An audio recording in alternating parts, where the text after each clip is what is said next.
Hi folks, for those of you that don't know who I am, I'm Chuck Cobb.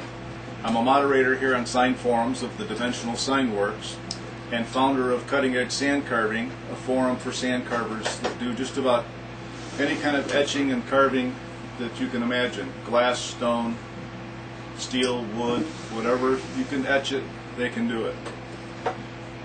A few days ago here on the forum, someone was posted that they were looking for some engraved nameplates. And I have had a long belief that every small sign shop would benefit greatly by having a small sandblasting booth. And I thought this was an excellent opportunity to demonstrate exactly what I meant. I've taken some scrap plastic laminate that was left over from some jobs here in the shop, and I'm going to sandblast the font into the laminate, and done properly with just a little practice, it can be done to the depth and evenness that it will mimic an engraved nameplate. Thereby a small shop can do one or two nameplates and keep everything in-house, if that's so desired. I've got a master plotter that I'm going to send the graphic to, and yes, it's a good plotter. For what I use, it is rather loud. So I'm going to run it for a few minutes, and the next time you see me, we'll be in the shop applying some vinyl. Loud. Hi folks. Back again. I already have stuck to two of the samples because I'm kind of preaching to the choir here about how to stick what I'm using. It's actually paint mask is what I'm using. It stays stuck nicely, comes off real easy, and it seems to hold up a little bit better than just plain vinyl. I've done a lot with just plain vinyl, but paint mask really works well. I got this from a company called Carolina Vinyl. Fast Fred, you may know him. It's about the only supplier I use. I try to buy everything through Fred. So when you're looking for something, look up Carolina Vinyl. Alright, I can get away with a lot more than what applying sign vinyl can. Little flaws in what I do, I can hide and work around.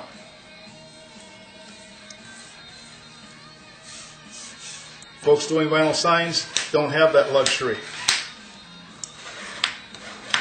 Stick it down nice and tight, go back and burnish it.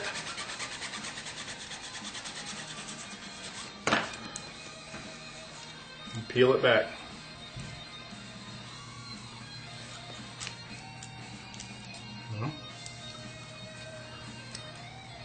Always works better when I don't have the camera on.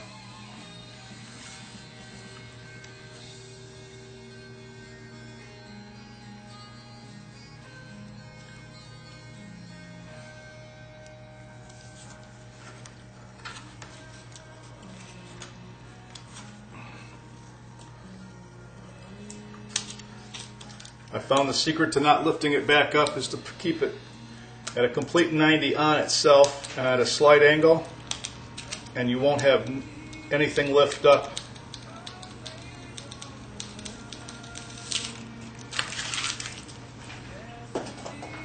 That's that. This will probably be a black letters in here when I get through blasting it. Next step. Hi folks, back again. It seemed a little loud. It's because I'm right on top of the camera. I'm just trying to get it so that you can see in the booth as well as I can, if not better. What I typically use for these is a silica carbide at about 35 psi, and it seems to work real well. Let's give it a try. After it gets through spitting, what I try to do is blast around the outside of the outline on the paint mask. What that does, it burnishes the paint mask down tight and gives me a nice bond so that I don't get any blow off.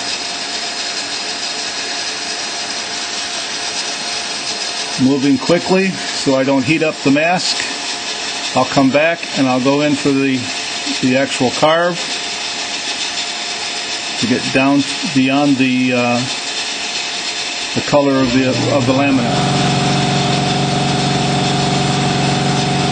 That's my compressor.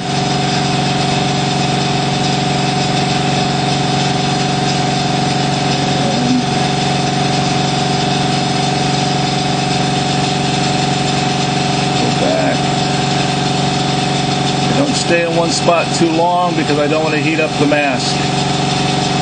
If you heat up the mask, it gets rubbery and then it wants to lift.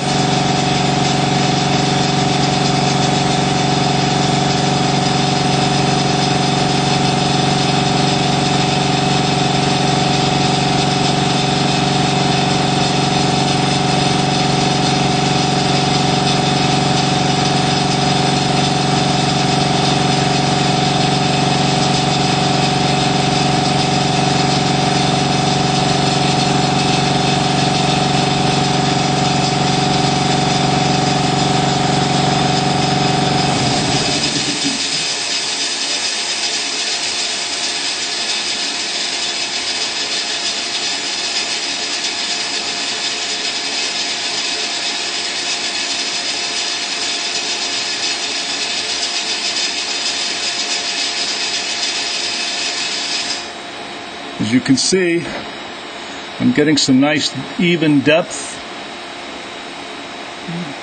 and this will actually come out quite nice. This particular font I chose because I know it's one of Kimmon's favorites. After a quick nozzle change to get it a little bit closer,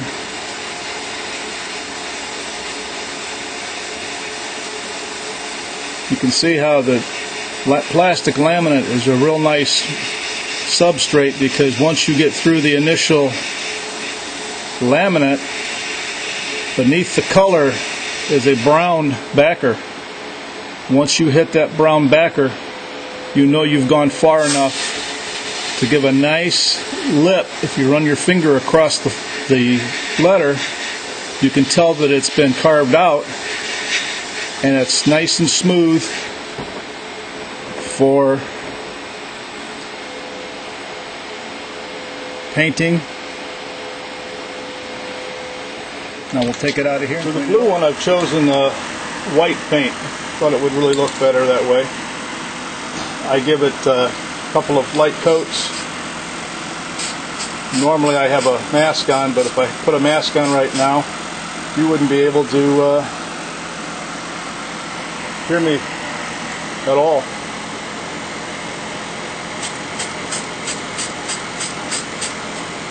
Several light coats is much better than one big coat. One big coat will tend to try to seep underneath. You don't want that.